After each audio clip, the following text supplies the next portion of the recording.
Good afternoon, sports fans. It's your friendly neighborhood Paul here, bringing you the next episode of Nostalgia on the Rocks, where we talk about the games of old, the games of new, and everything in between. And as always, my partner in crime, the host with the most, the Tetris champion of the world, probably Oliver. How you doing, my man? I am 4 platinums away from my 100th platinum trophy. And I was like, right, number 100 needs to be special. I'm going to get the Tetris Effect platinum. I had a look into the trophies for Tetris Effect. One of the trophies is that you have to rotate Tetramino blocks 1 million times. I'm not getting that trophy. I found this out yesterday. I have been incredibly angry ever since. 1 million times. 1 million. That's not Now, in one game. I just have a question. Does it have like a tracker? No. For you to like, oh, Nope. so it's just you just gotta It's hope just- that you hit it. Now the Tetramino blocks, what? That's the T. That's just any of them. As any of the blocks. Any of the blocks. You just I have was to... sure if that was like a technical name for a certain. Like, there's the Tetramino block. I'm like, yes, of course, yes, the Tetramino block, of course. How would we? 1 million times. I So feel you like just that's something you'll get by accident. I feel like you could just cheese Yeah. that. Yeah, if I was cheesing that, I would literally have to sit here with a controller in hand, just tapping X. Just tapping X. Yeah, Just you'd be like Greg Miller with Mr. Mayo. You just Yeah, I keep was hitting the gonna say, button. that's You just how hit the same people got button the- over. Mayo plat. 1 million times. Million times. Livid. I you know what? I'm not a platinum whore myself. And now that's a perfect segue into a question for our guest, one and only, Jacob Hi. Hale. How are you doing, my man? I'm very good. I don't understand the segue very much, but Do I'm you good. consider yourself a platinum whore? Not as much as Oliver.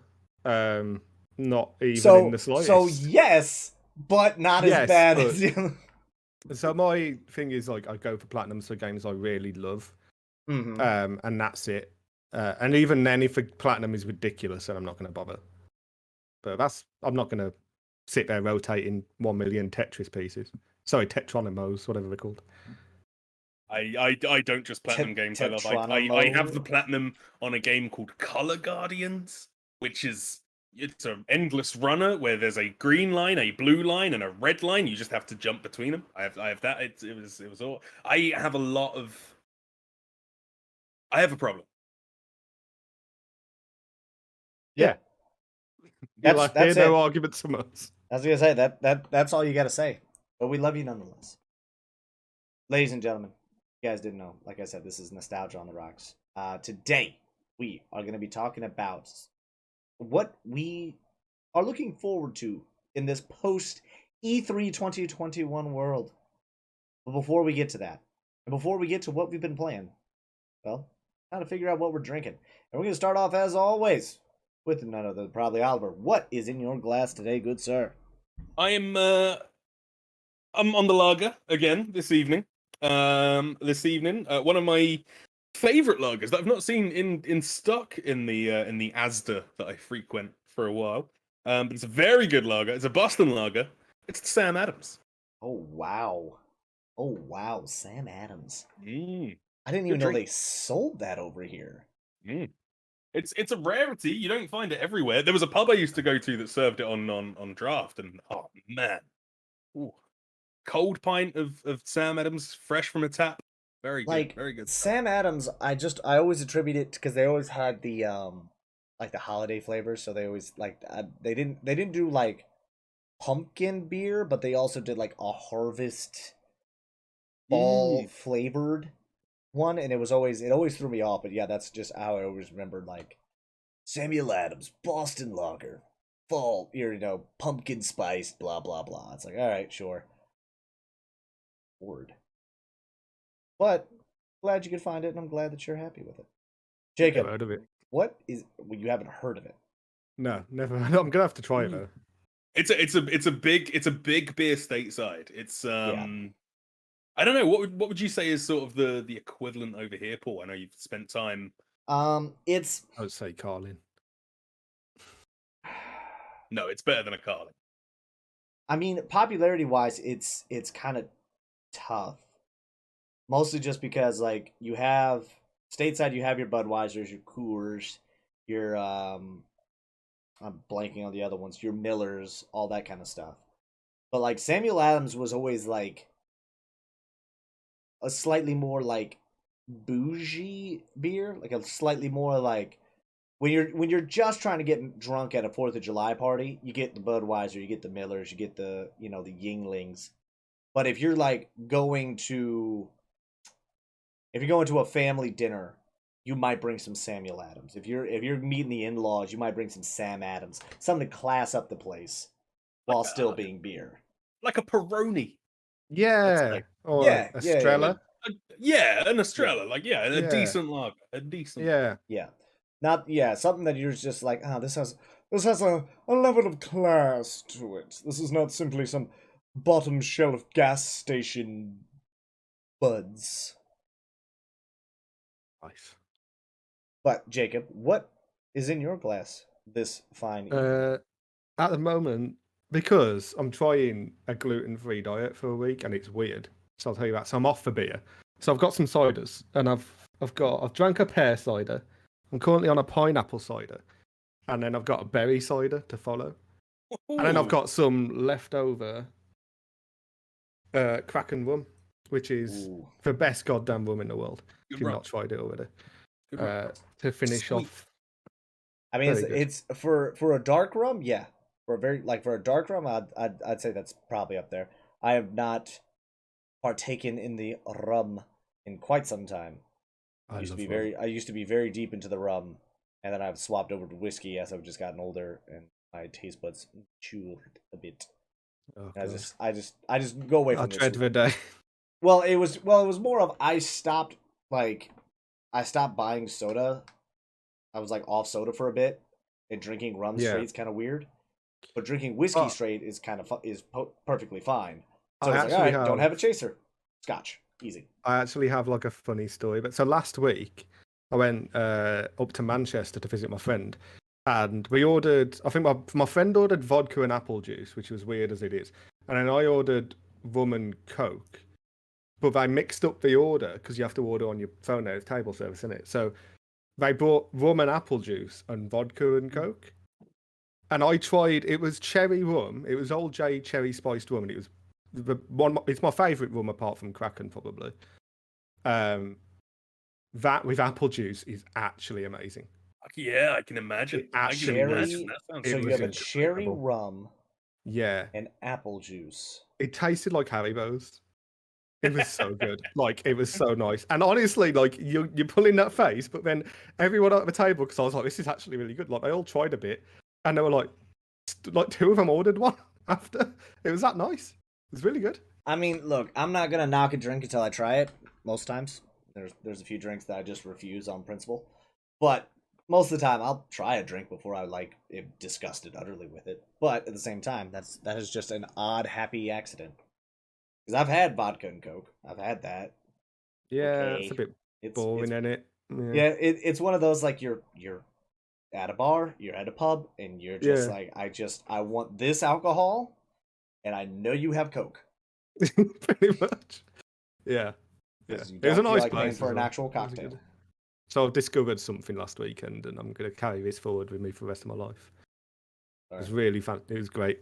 I'm gonna need you to DM me that rum just so I can like see if there's one nearby that I can do that to. Yeah, and then I can, most supermarkets sell it, I think.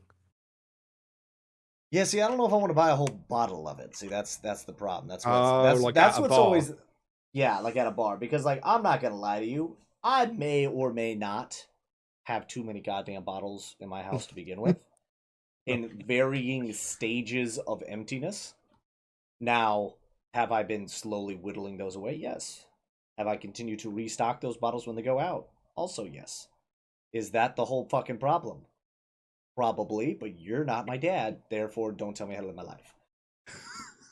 I think you're living your life to the fullest extent with that motto. You're not my dad! You're not my real dad! Don't know where that came from. And then, so for me, I am having once again, the Glen Grant 12-year single malt Scotch. Very nice. This was like what's funny is like so this bottle hasn't been touched since last week or since our last episode. Haven't touched it. For the simple fact that like I've been doing other stuff and I've been bouncing around to where and I've also been drinking out of the stuff in my liquor cabinet, which is outside of my office. So this is just like sitting here for like, oh, I'll sit down, I'll have a little drink while while I'm watching some people, I'm streaming, what have you. But like I just haven't been in here that long and been like drinking at the same time. So it's been kind of weird. It's been a little, different. So this bottle has actually lasted the 2 weeks between recording episodes, which is shocking. So let's correct that, shall we? And it's not a fresh cork pop, but it's a cork pop nonetheless. So that's the most dissatisfying cork pop. Yeah. That was the most dissatisfying. Oof. Yeah.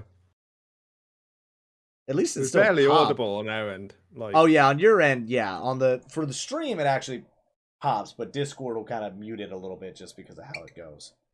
yeah. But yeah, when you get a fresh one where it's not already wet and it's just that. Boom. I can't make the noise. Anyway, Like loud, fireworks. yeah, just a loud pop. That's good stuff. But ladies and gentlemen, sports fans around the world, thank you guys for spending this time with us. We raise our glass. Thank you. Salud.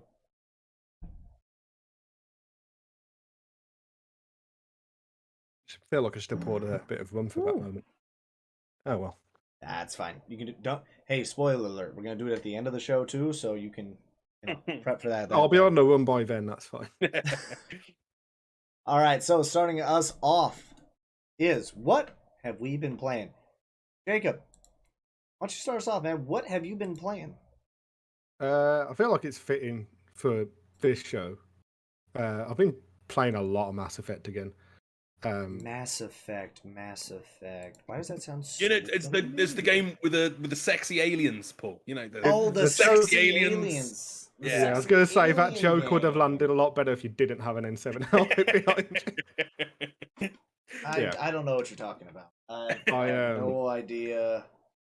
So I love that trilogy. It still makes me sad that Oliver hasn't played it, but yeah, I adore. I that have trilogy. it now. You I have it yeah. now. You need to play it though. Can't turn this off. The lights don't. To be honest, like not a lot else. It's pretty much like I platinumed Mass Effect 1, and now I'm working on Mass Effect 2. But then I forgot just how goddamn difficult Mass Effect 2 was in insanity difficulty. Like it's a nightmare. Mm-hmm. Especially if you're going with any other class, like any sort of class that doesn't allow you any sort of weaponry out the gate. Like I'm going infiltrator, so I'm okay because I got the sniper, which is pretty powerful. But yeah, I ran Space Wizard or the Adept. Oh, biotic. So it's just Adept in this. Just biotics, and it's just like cool. God. I got warp. That helps with about a third of the enemies. It's the other really strong later, and... but at the start, man, yeah, that's a struggle. That is a struggle. Which one are you on now? Are you on 2? Or so I backed off a little bit just because I was playing it all the time. And I was just gonna run through it, and especially on Insanity, it's just a nightmare. I know, yeah. But I started just plugging away through 2, and I was on 2 right now. We've got, I think we're just at the Reaper, which I didn't realize that the Reaper IFF mission will pop before you recruit everybody. Yeah, did not know that. So like you can just straight skip recruiting some people. Which is, once again, I've played that game so many god blessed times, yet I'm still finding out new things. I know, it's incredible. You can just skip that. Like, you just, that whole bit, you just, Tally, Samara, Thane, and then, I think it's just those 3, right? And then Legion is hit or miss. But, so yeah, you can, like, walk into that last fight with fucking nobody. Which would just be a shit show. I mean, the game kind of pushes you to make sure you recruit people, which is good, but there are going to be those people that stumble into it not knowing and whatever. Yeah, especially if they're just running around doing the loyalty missions and all that fun stuff. I was going to ask, because, like, so I've been talking about it for seemingly ages now, like that I'm about to start Mass Effect. But like, I've just finished a game yesterday. I'm doing I'm going to start the DLC for Final Fantasy VII this weekend, and then after You've that, played and I'm as told well. it's not particularly long. I'm told it's 8 or 9 hours tops, sort of thing. Yeah. And something then like that. I'm kind of wide open. I've not got any games on the horizon like coming out in the next couple of months, and so I'm like, right, this is my Mass Effect time. What's like the as someone who, again, like I've said before, I've never played them. I've played like the first 3 or 4 hours of Mass Effect 1 now at this stage. Like I've Okay. just got to the point where it opens up and you get in the ship and it goes, where do you want to go? And Right. the universe is open to you, sort of thing. What's kind Did of you like, do? Have you finished the Citadel? Did you do all the stuff in the Citadel? I Have you believe just so. left it? Like, Okay, yeah, that's like, fine. I was just trying to get a picture of like where you are. But Uh, for you two, I know like both of you are like huge Mass Effect fans. Like, what's the one tip you would give someone? Like, what's the one thing you wish you had known on your like maiden voyage through the stars, sort of thing? Like, as to, I wish I knew this, so that I can go in and absolutely just kick your asses like straight away at it, like, and just be better. I would say to to not have the squad auto level on Yeah, that's true. and have Tally with you on every mission. For the simple fact that it very similarly to Mass Effect 2, where if you run it on Insanity, Miranda comes in clutch because she has Overload and Shock, or Overload and Warp, so she'll be able to take down everybody's shields, barriers, armor. Doesn't matter. Like she's just good. She's your Swiss Army knife. But more importantly, in Mass Effect 1, you have these little things that you need to like unlock or decrypt or whatever. You have to have a certain like electronic or hacking level, I think is what it's called. I can't remember exactly what it is, but it's like, Decryption, I think. yeah, Decryption and decryption something. and hacking or some nonsense like that. Yeah.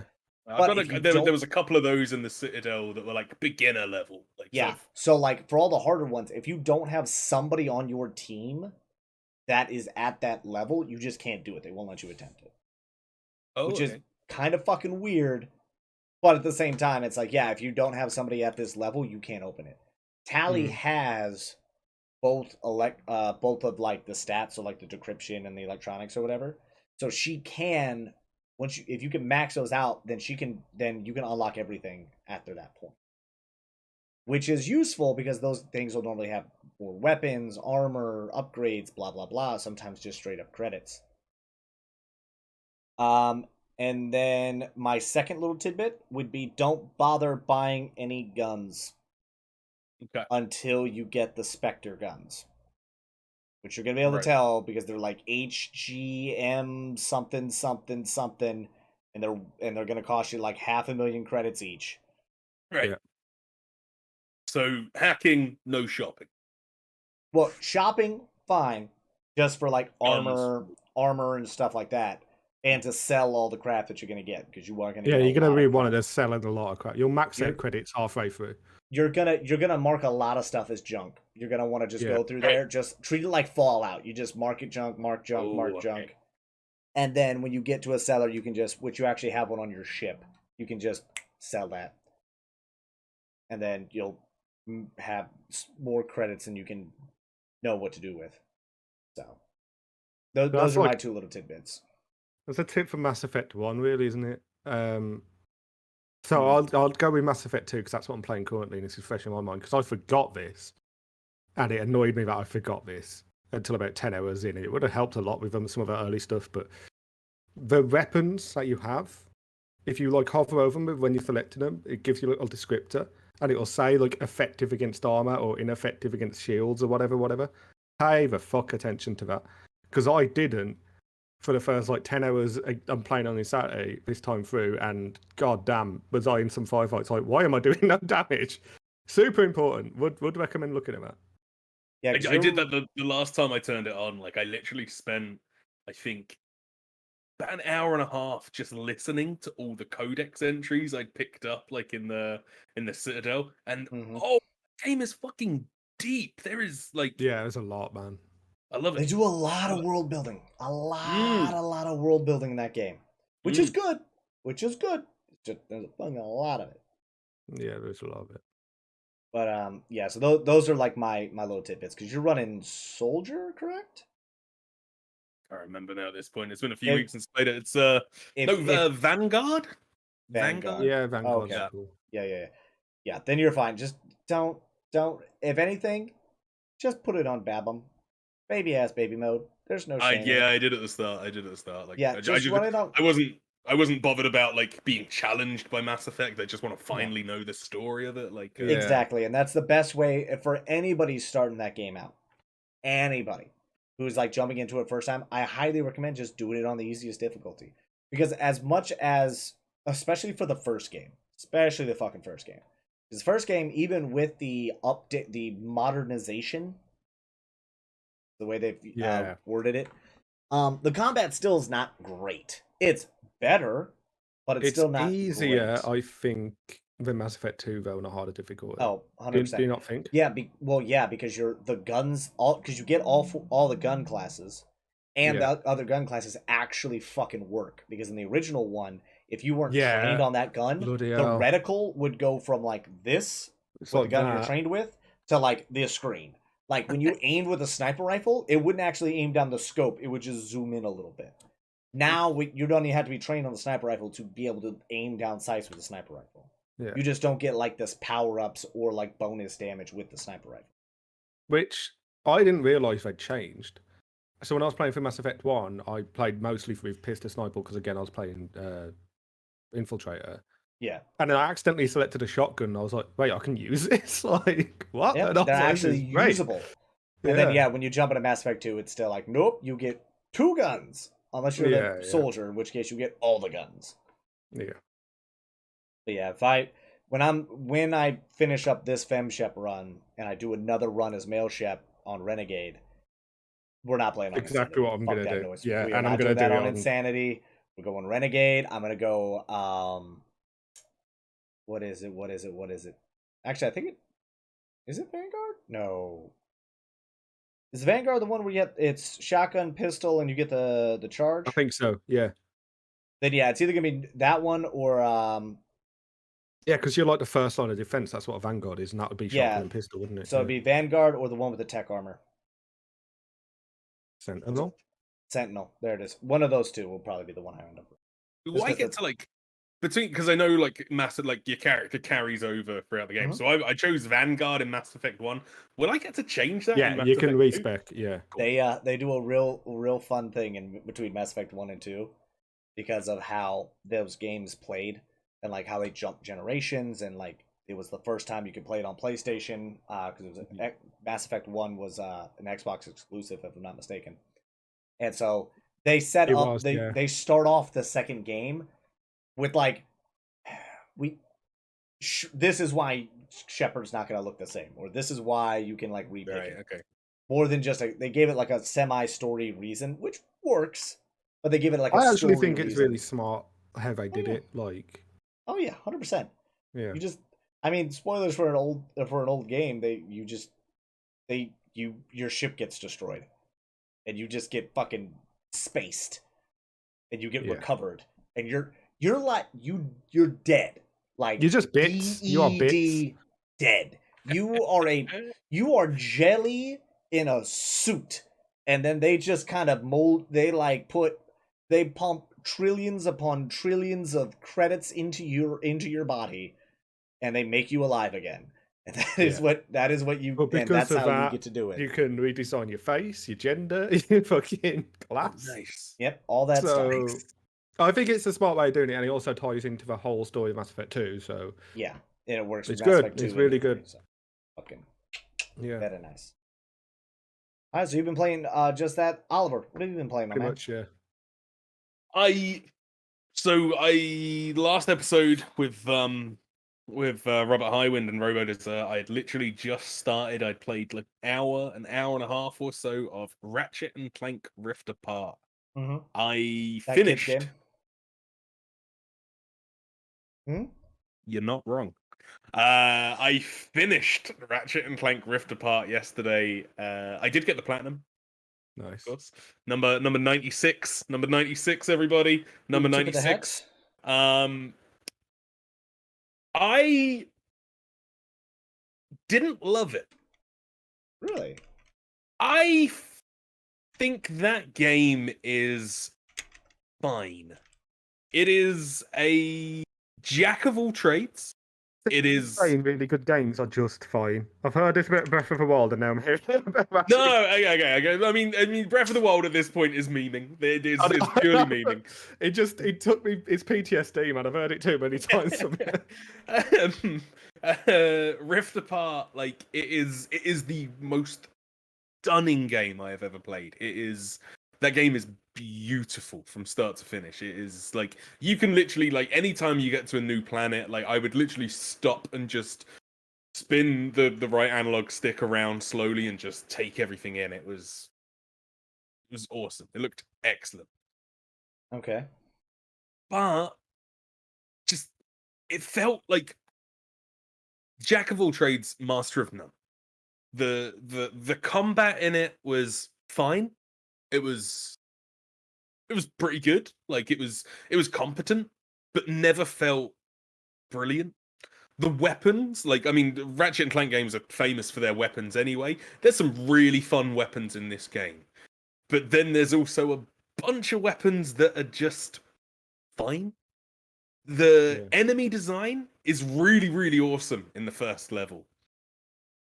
And then the later on in the game you get, like when you get to like, I think there's 10 planets or so in the game. When you get to like the fifth or sixth planet, you start to realize the enemies are all just the same. They're just reskinned. There's like 2 or 3 mini bosses on every. So it's Sekiro. Yeah, like but there's 2 or 3 mini bosses like on each planet, and they are literally the same enemy reskinned. It's a big giant robot that has the same moves on every single planet. It just the whole way through, it just feels like it's so close to being really, really good. Like I was saying to see like my fiance the other day, like it felt like because as well the game is very set piece heavy, but even then the set pieces they're all right. Like it feels like an Uncharted game for kids. And I think that's a really good compliment for the game because I think it is like I think if you stuck that in the hands of any 10-year-old, they would adore it, they would lap it up. But I think at this point Ratchet and Clank is a 20-year-old franchise. There isn't just going to be kids playing this game because they've picked it up and it's got like cute cartoon animals on it and it looks really fun. But there's people who were 10 years old 20 years ago who are picking it up now going, hey, I loved Ratchet and Clank as a kid. What's this like? And it didn't. That'll be me. Yeah. Yeah. It didn't. I would recommend the game. I think it's a good game. I think it's a 7.5 out of 10. Like it's good. Okay. But it's never great. And to think that that game has a £70 price tag on it, a $70 price tag. Yeah. The last Ratchet and Clank game that came out. I know it was like the weird movie tie-in, but it was still a new game made by Insomniac, and I think it had a $40 price tag. Yeah, because that was essentially, if I'm not mistaken, that was kind of like just a reskin of the first game. Yeah, it was. I would say it was more. It's a retelling of the story. Yeah, it's a reboot less than a remake. It's not the same as the first game. It's different, but follows a similar path. Okay. Yeah. All right. Fair enough. That game was worth $40 or £40 or whatever it was at the time, and this game is worth £40, $40 at that discount price. If it had come out at that 40, I'd be going, yeah, this is a 9. This is brilliant because of the amount I paid for it compared to like other games like on the market. No, I wouldn't personally take the price into consideration purely because that's just the standard price for every game now. Absolutely, So it's absolutely. like I wouldn't rate it down because of that, because then it's just I should rate down Returnal. You know what I mean? No, But, but it's not. Like, I mean, I had £70 worth of fun with Returnal. I didn't have Okay. £70 worth of fun with Ratchet and Clank. I like, and it like, because that's the thing. It's like when Ratchet and Clank 2015, 2016 came out, it came out at £40 Something like that, at a yeah. time when every game was £60. Like brand new AAA releases were £60. It was 20 You've got a quid. point, actually. Yeah, yeah.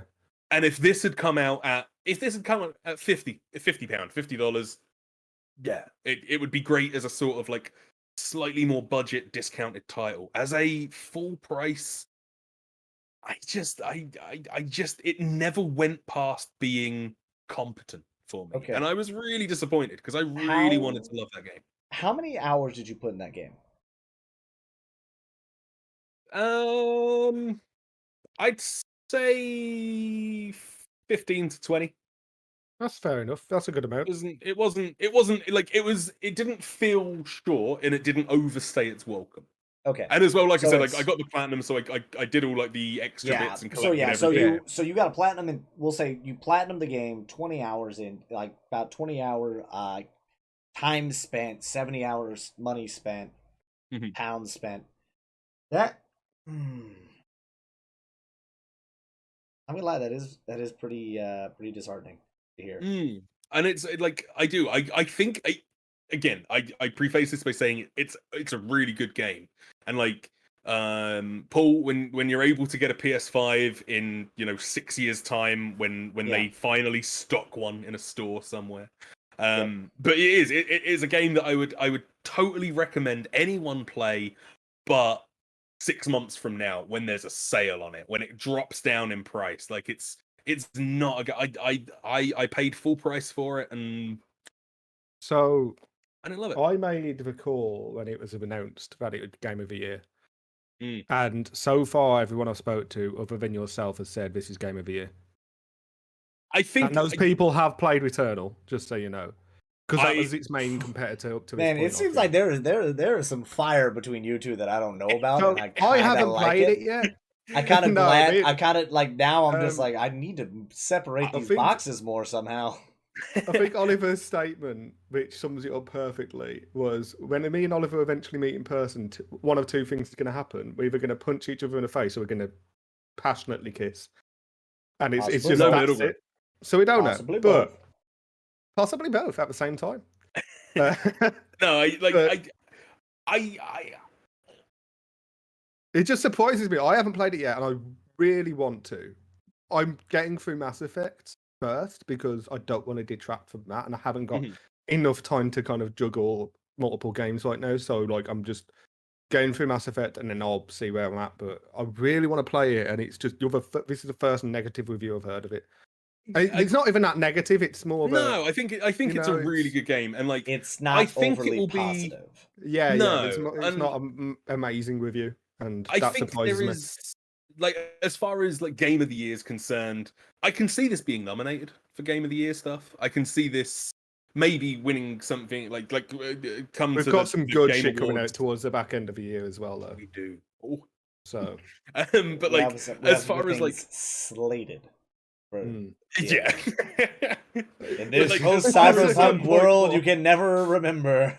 yeah. Okay. Never forget what cyberpunk did to us. No.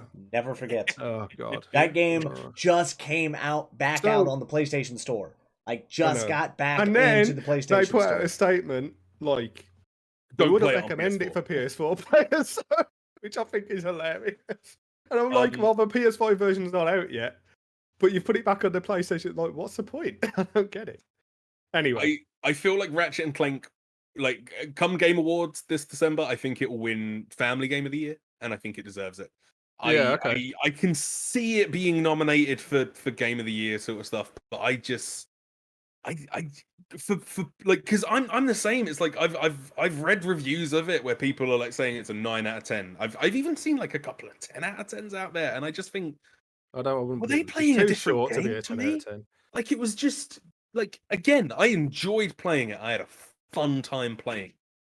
I'm glad I played it, but it was never like, it never blew me away. Like, And Apart from it was graphically, because you said like it was. yeah. Apart from graphically, beautiful, graphically it's gorgeous. It is a stunning game, and like especially when you're in the middle of a fight with like a bunch of enemies on screen and they're all shooting different projectiles at you. It's got that similar vibe to Returnal, Jacob. I know you've played Returnal extensively. Like Mhm. when you're in a big fight and like literally it is just fireworks on screen. Like Ratchet has that, but it's I just it just always it was fine.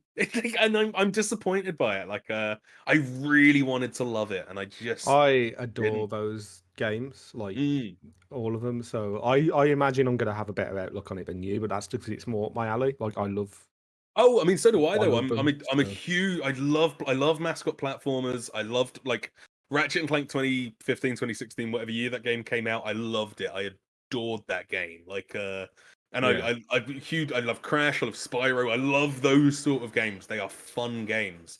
And this was a fun game, but that was it. And Just I a was bit disappointing. yeah, it was if I was expecting it to be better than it was, and it wasn't. And I'm bummed out by that. I understand that, man. Yeah, I wish I'd played it so I could kind of rebuttal with you a bit more, but that's the we'll thing. see. Like, just from the Twitch viewer side of things, because there's been a lot of people who've been playing it. I know a few other people who are picking it up and going to be playing it here soon.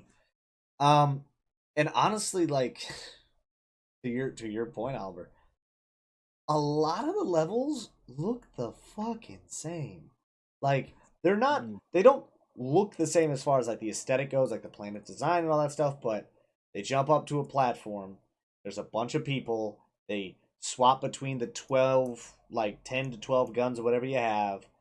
You shoot them all, they all turn into little bits and bobs, you gather them all up, you jump through a rift to do a thing, and then you shoot more bits and bobs again, and it's just kind of like these big in a very similar way to like Gears of War, where like you'll just walk into a room and it's just like, huh, here's a big open area with a lot of half cover. Yeah. I wonder Yeah. what's gonna happen in here.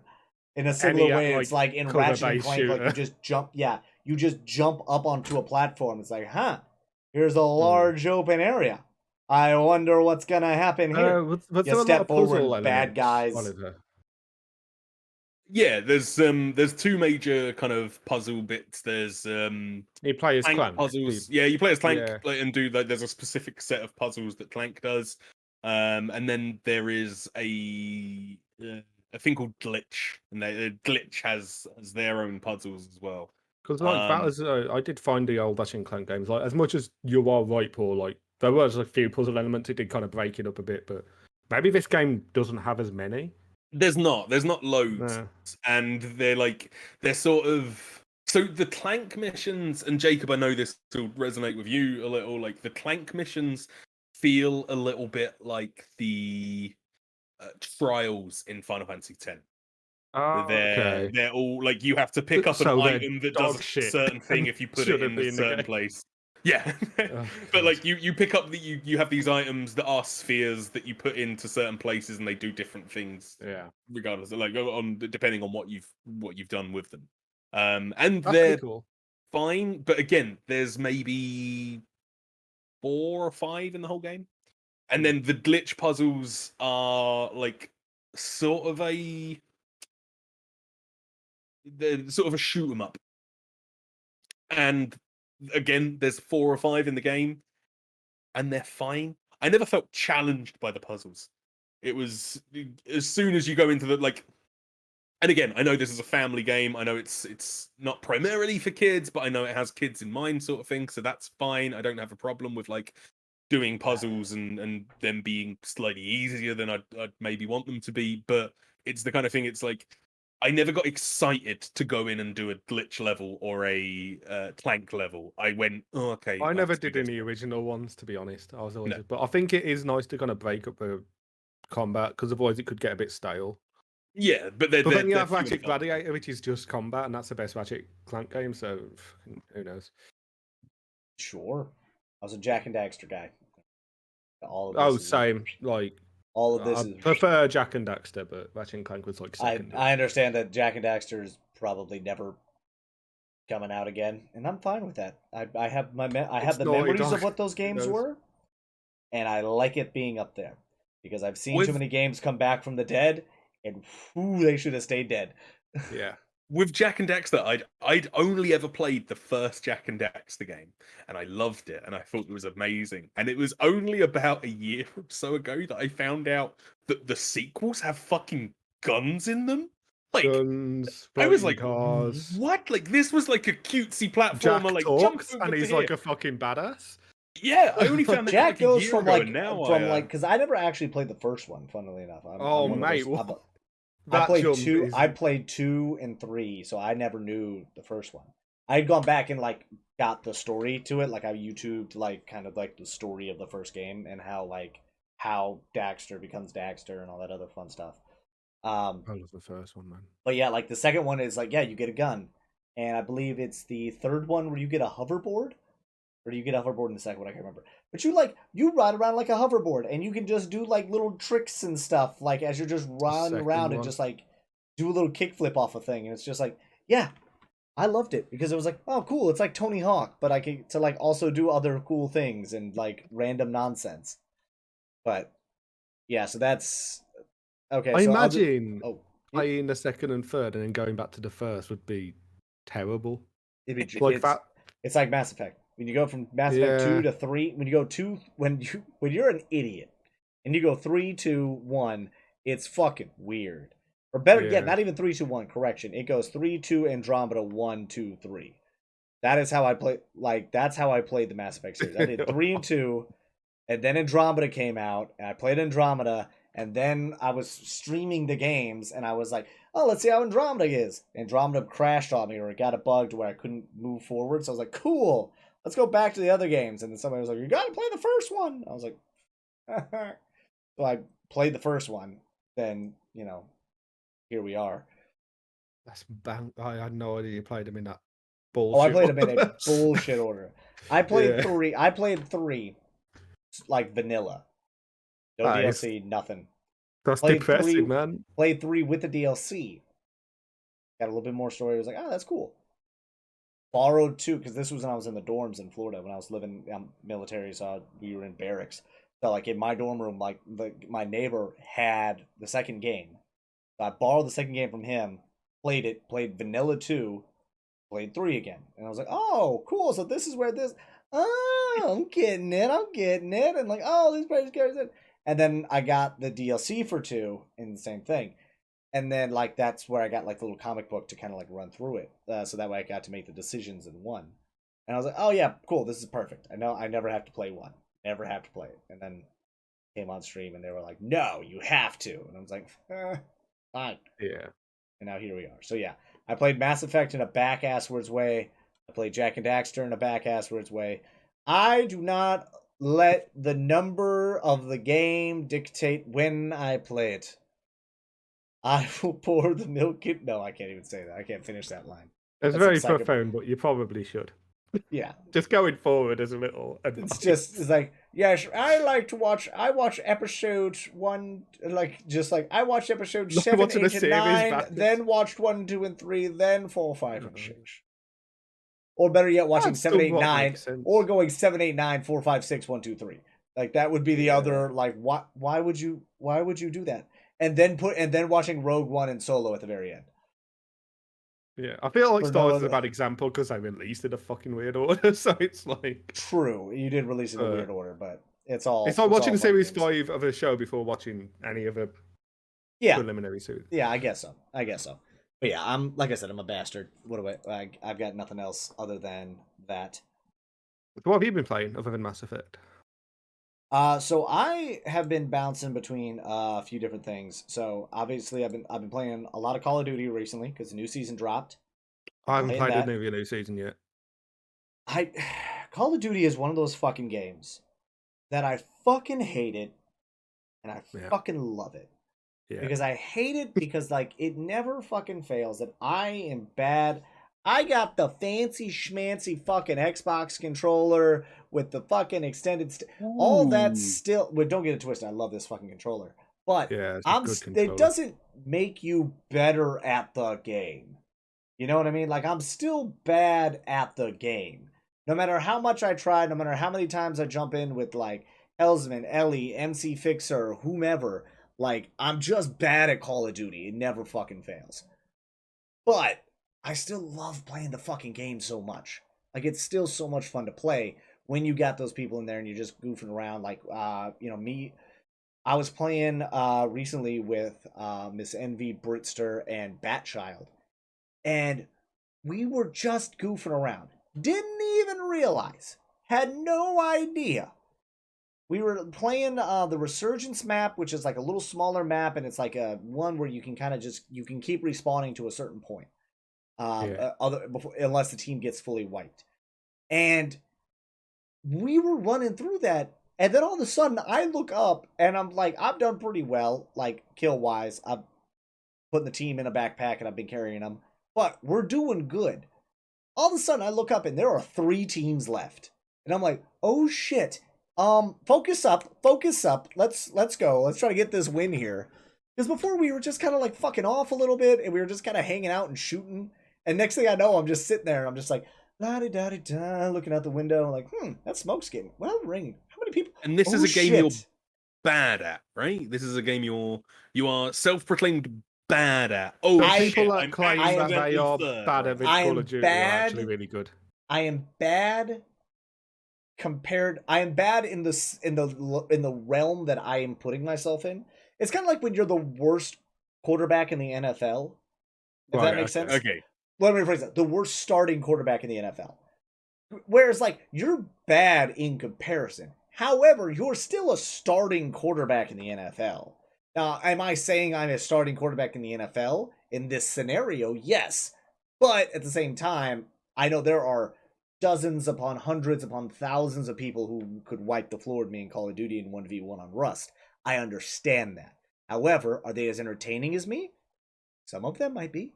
Other people probably just lean in real close to the camera with their forehead and just staring at the screen. I'm not going to dime anybody out, but you ever take a little scroll through the Call of Duty streams, and that's how half of them are. There's either no face cam or the face cam's at a weird angle, and it's just real, like, oversaturated. Real not good, but it's fine. It's fine. Yeah, I do enjoy playing Call of Duty. That's how I consider. I haven't touched new season yet, but I want to get into it. Yeah, I'm mainly multiplayer though. I've never really got into Warzone. That's how I would very much consider myself with games like Tony Hawk's and Tetris, and I'm good at those games. I am not a pro at those games. You should watch like the Tetris World Champs. Like they're insane. Yeah. They are insane. And same with like Tony Hawk's, like things like Tony Hawk's. Like I played a little bit more Tony Hawk's like today. Actually, I got the PS5 upgrade from the PS4, and that game is so pretty. Yeah, it's like I remember like when Tony Hawk's Pro Skater 1 and 2 released last year, like it came out with all these like challenges that you did for like experience points and whatnot, and I managed to, within about 3 weeks, I got like 600 of the 620 challenges that were in there. And then about a month later, they patched the game and they added more challenges in there, and they were the hard challenges. And like some of those challenges were like literally like on warehouse level, get in a 2-minute run on warehouse level, get 25 million points. And it's like, that's insane. Like, I'm really good at Tony Hawk's, and I can do about 3 or 4 million. Like, I can do like, and to think that there are people out there who can do that with no problem. Like, yeah, I totally get the quarterback analogy on that one. I just feel like Tony Hawk's I need moon gravity for that shit. I need moon gravity on. Yeah. I need to be able to just kickflip, heel flip, kickflip, heel flip, kickflip, heel flip, kickflip, land, pivot, manual, jump again. Same thing. There'll be like a route, and it'll be like speedrunning, where you just got to learn that route and master that route, and then like if you don't do that one specific way of doing it, yeah, good luck at your challenge, because there's one like one of the only ones I learned when it is sort of like a speed running sort of challenge sort of thing. But they're on warehouse level. There's 3 half pipes next to each other with a jump between each one that you grind between. And the kind of the run for that one is to do that grind, do like the 2 jumps over the 2 gaps, and then at the end of each one, wall plant, do a backflip, land on the rail, jump, do another backflip, like land on the rail over and over and over again, and it's so precise. Yeah. It's That insane. sounds real tedious, and what I would classify as not fun. Therefore, Yeah, I I was gonna shan't be say. doing it. Oh, absolutely. It's not fun. It's You don't have to it's do not that shit fun. for the platinum, right? It's just No. Okay, thank Yeah, God. and then the other game I played, which is a game in early access on Steam, which a lot of people are kind of jumping into, is Gunfire Reborn. Which the best way I can describe this game is you play as like these little animals that all have like their little abilities. It's kind of like if you put Borderlands in a roguelike. Okay. Or a roguelike. Like? Regardless. No one, So no one knows the difference. And I don't anyone know the who says they difference. know the difference between roguelike and roguelite is a liar. Or they My literally are brother's reading here it 'cause he from needs to Google at hear that that. time. So Yeah. I'm just gonna say roguelike. So it's a roguelike game, but the reason why you kind of have that Borderlands feel to it is the weaponry and the sheer just amount of weaponry that you get in that game. Like you have certain guns, like I run around with swords because there's one of the characters in there that are kind of more melee based. So you can pick up like a lightning sword and a fire sword, and the lightning sword, like some of the weapons have like alt fires. The alt fire on the sword is you just do like 5 quick jabs. So you just charge it up and then it's just like jab jab jab jab jab. And then the fire sword is like you just whip out like a little fucking fire tornado with it.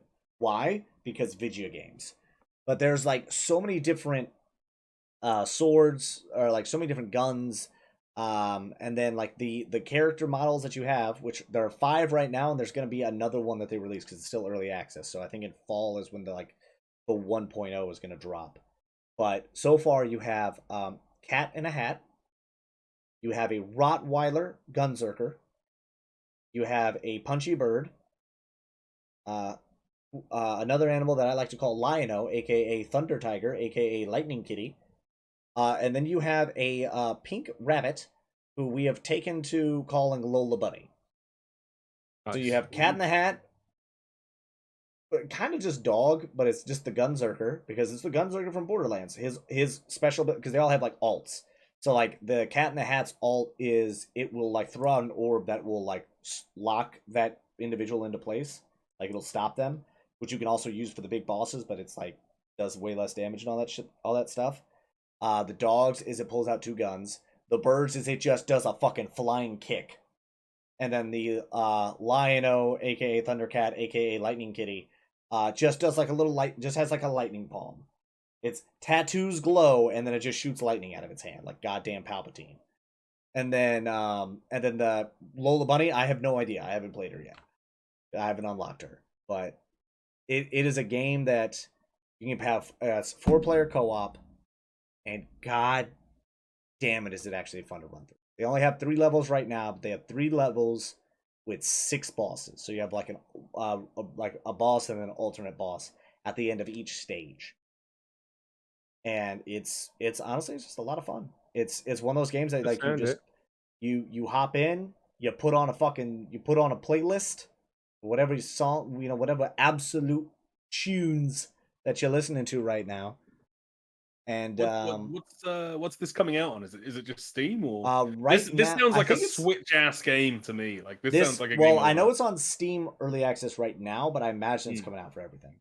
Because like this, it sounds like if you look at it, like I've played it a few times on stream, but like I know Perjure's been playing it. I know Risky Life, he's been playing a whole bunch of it, and then I think, and then a few other streamer circle people in our stream circle have been playing it.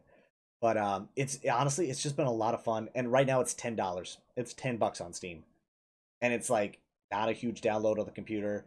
It doesn't take a lot to run it. The graphics, like it looks good, but you can also drop the quality down on the graphics and it still looks fun, or it still looks good and it still plays fine. I would highly recommend playing this thing. # not an ad, just saying. Just a good game. It's just a fun little 4-player. What's the name of it again? Sorry, Gunfire Reborn. Which don't get it twisted. I fuck that up every single time I go to put in the Twitch title. Every single time I'm like, is gunfight? No. Gun light? No. Reborn gun? No. I think I've got it. Yeah, when you see it, you'll know. You'll see like a little, yeah. It's one of those things. But it's a game that I've been really enjoying playing, and that's been kind of my like go-to community, like just kind of fuck about game when I'm not playing Call of Duty, when I'm not just unlocking guns. Just from the images on Google Images itself, that does look like Borderlands. You are not lying that it is Borderlandsy. Yeah, it is a Borderlands roguelike with fur solos. Oh shit! I wasn't thinking of it as first person. I thought it'd be like top down. Like... Nope. That's the thing. So that's why it's like Borderlands, where it is a first person. Yeah, shooter. I just thought it meant like in regards to like the guns and the abilities and stuff. And that's the thing. So in that game, you have bows, machine guns, daggers, swords, rocket launchers. You have these gauntlets that will shoot like a laser beam of either electric or fire. They have like the different weapon types. So like you have corrosive that'll work against the armored enemies, electric that'll work against the shield enemies, fire that just does more damage to normal health enemies. And it's just like it's a good game. Play the game. Play the good game. I'm gonna drop that into play like the my good game. high school friends Discord and just be like, anyone want to play this shit? Because it looks very awesome. Jabronis, it's £10. Get your ass in here. Let's Steam go. sale as well. Well, they all fucking bought Farming Simulator on Steam sale for some reason. They've been playing that, and I'm like, I guess I'll play video games by myself like some kind of chump because I'm buying that shit. Well, you don't want to go out there and just till up the land.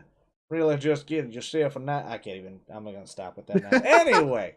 Let's get on to the main topic of the show today. God, I love how once upon a time we were like, we're gonna have a hard schedule. 10 minutes on this, 15 minutes on this, and now it's just like, we'll get through it when we get through it. But yeah, the topic of the show today is, in this post E3 2021 world, what are we looking forward to that was announced at E3, and we're also including like Summer Game Fest and the Ubisoft conference and all this other stuff. Everything that was in the month of June / late May that was around E3. Because I know some of the stuff isn't technically E3, but fuck it, we're counting as E3. We're probably going to have some overlap, right?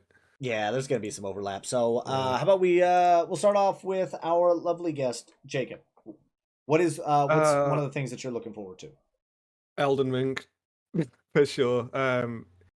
I honestly, I'd started to convince myself it was a rumor. Like we all kind of had some kind of conjoined the Mandela effect. Like we all imagined it simultaneously.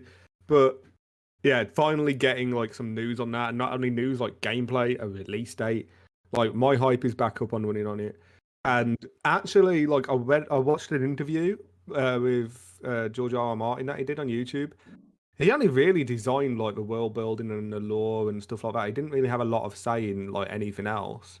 Just kind of like setting up some of the lore and the world building. And I'm like, that's got me more excited because I didn't want his name attached to it so much in like a storytelling, in a game design, anything like that, because that's not his world. You know what I mean? Mm-hmm. But he knows how to design big ass worlds. He designed Westeros, for fuck's sake. So like, yeah, I'm excited for Elden Ring. I'm a big Souls fan anyway. I know Oliver is. So I'm just gonna say this now. What the fuck is this game? I've been terrified. I've been terrified to ask the internet for fear of like getting. Do you know? Obviously, you know Dark Souls and Bloodborne, right? And Sekiro. It's the new one by FromSoft, a new game coming out from them guys. But what's really cool about it is so it's a new game that people are just gonna like. That's just like walking on Legos and hot coals. And people are going to convince themselves that they're having fun. Yeah, masochists. It's a game for people who hate themselves. Put it on the box. Sorry, can you tell me where Bloodborne places in your favourite games of all time, Oliver? It's number one. It's the greatest game of all time. I like to hurt myself. It's the new Miyazaki game, and like I'm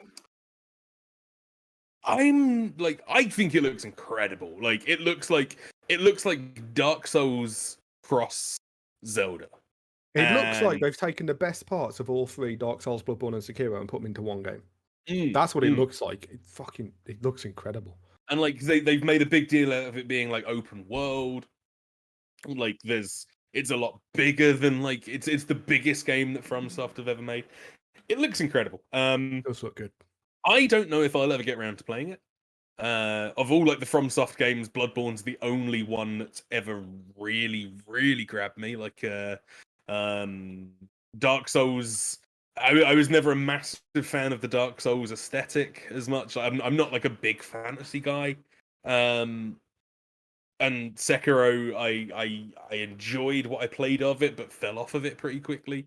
I am so excited for everyone who is so excited for Elden Ring though, because that game is going to be a 10 out of 10. Like that game, it looks again. All right, yeah, we do. All right, Cyberpunk. But Yeah, but like, I even gotta say now. I just gotta do the eyes. Just when has FromSoft ever let us down? Like, when did CD Projekt Red ever let you down? Like, did you play The Witcher 1? It wasn't that good. All right, that's The Witcher like, 1 that was like what, a decade ago, if not older. Yeah, but what I'm saying, like, I'm just saying, like, there is. no, it's you like cannot Naughty Dog. get- Like, they're not gonna let us down. Everyone missteps eventually on a long Yeah. enough timeline. But I genuinely think that this game is going to be brilliant, and I do think that everyone who is excited for this game, I am so excited for them. Like, it is a game that I don't think I'll pick up on release. I'm looking forward to like buying it on a sale, dying in the first area, and then swearing off it forever. But yeah, it looks incredible. It'll be my first Souls game that I played, like, from when it comes out, and like, I'm really looking forward to the experience of like learning together with the community. You know what I mean? Like, like being able to talk to my brother or someone and being like, "Yo, have you done this bit yet? Oh, this is really cool. Did you find this?" You know, I'm excited for that element because I've missed out on that with every other Souls game. So I'm excited for that a lot. Oh yeah.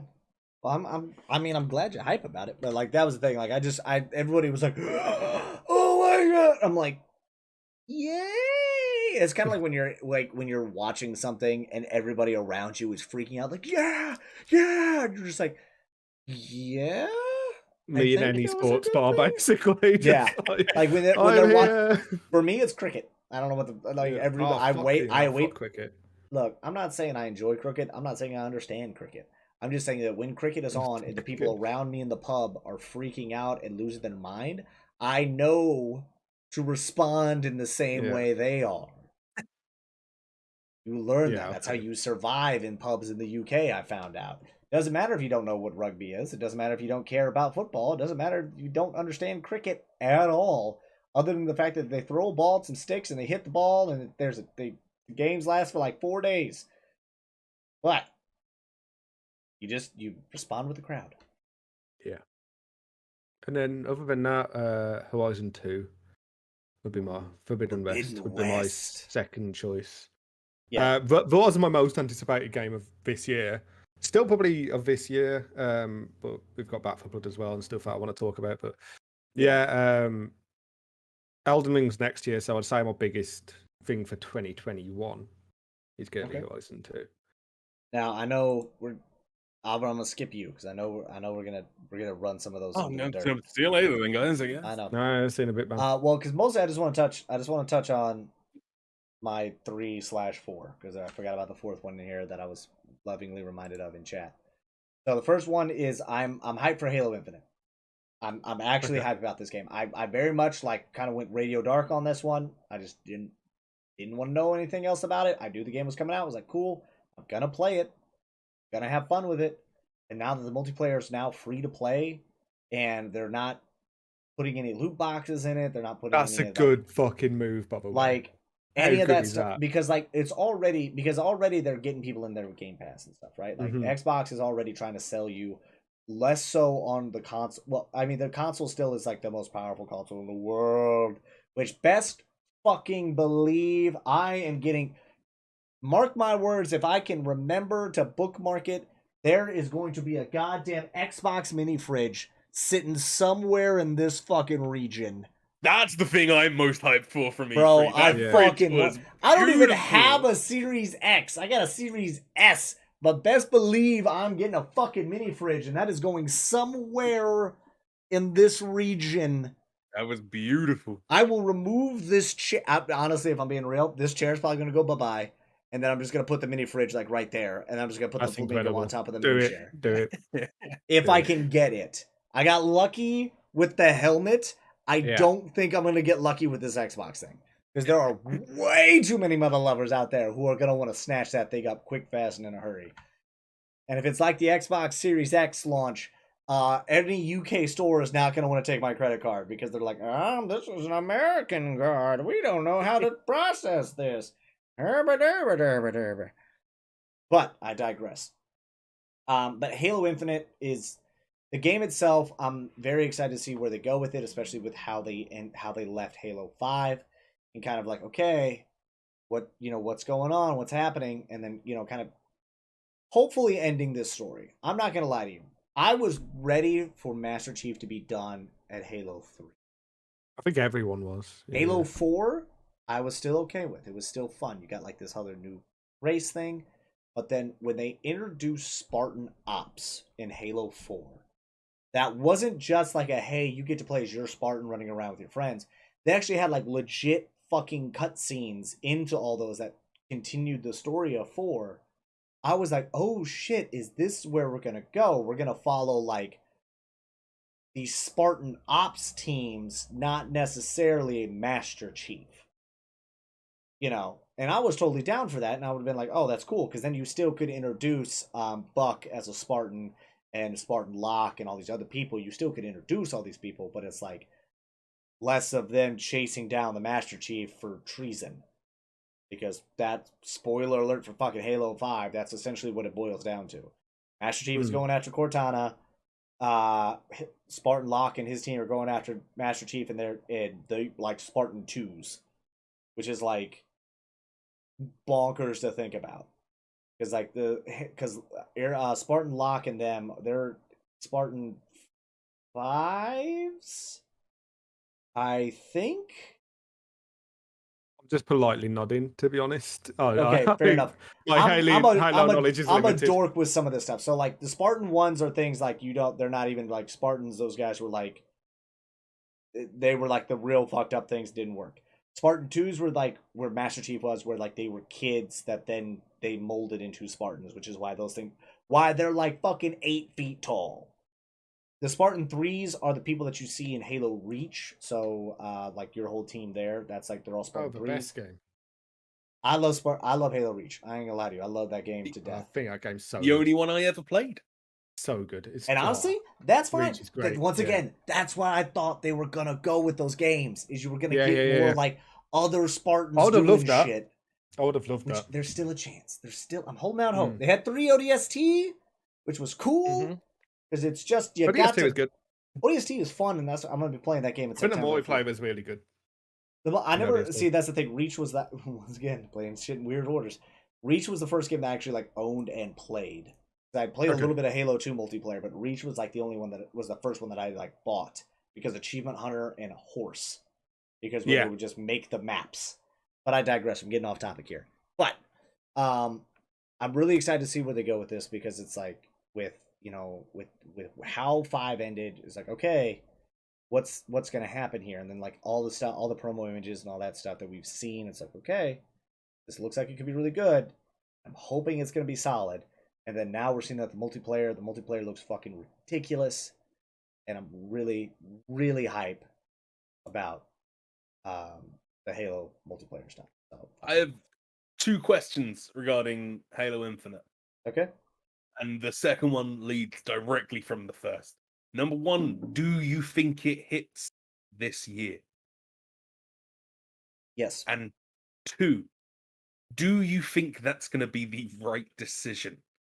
Based on what we learned last year about this new Halo and like what an apparent mess it was like at the time sort of thing, do you think it's the right thing for them to release it this year if it's not, fully cooked? I think it is. I think two things. First off, I think yes, you do have to release it this year, and two, I think it is ready. I think if they had pushed last year, if they put it out last year, this game would be a dud. It would have been overshadowed by the dud that was Cyberpunk, but at the same time, it would have been the year of the flops, and they would have talked about Halo Infinite. They would have talked about Cyberpunk. They would have been talked about in the same breath. But Don't forget Avengers there. oh, Everyone kind of knew that was going to be a shit Avengers, show. Like, Avengers is no one was Avengers hyped for is that. slightly different, right? So Avengers is slightly different because Avengers was a flop in the fact that it just didn't it just didn't play well, but it still worked. It worked. Like as a game, like the story in Avengers, I will stand by this. The story mode in Avengers is fucking good. Everything with Kamala Khan, Yeah. all that whole I agree. storyline was fucking like 10 out of 10, knocked out of the park. Everything outside of that was fucking dog shit. Absolutely. That's even a little overboard. That's probably a little over the top, but honestly, you know, you got to go one way or the other with it. And if it's got to be either great or dog shit, it is in the dog shit department. Like, the combat was okay, the enemy types were shit, the redundancy was shit, the amount of times where you would spawn into an area and like the enemies wouldn't spawn, or they would all spawn in one fucking time, or like the fact that you couldn't break into certain areas unless you were a certain goddamn character, and you couldn't just hop between the characters in your party. So if you're rolling solo, you couldn't be like, okay, well, I need to level up Khan, Hulk, and Cap, so I'm gonna pick these three. No, you can only be one of them. So that means you're constantly running the same areas every time, hoping for a fucking shiny new pair of boots.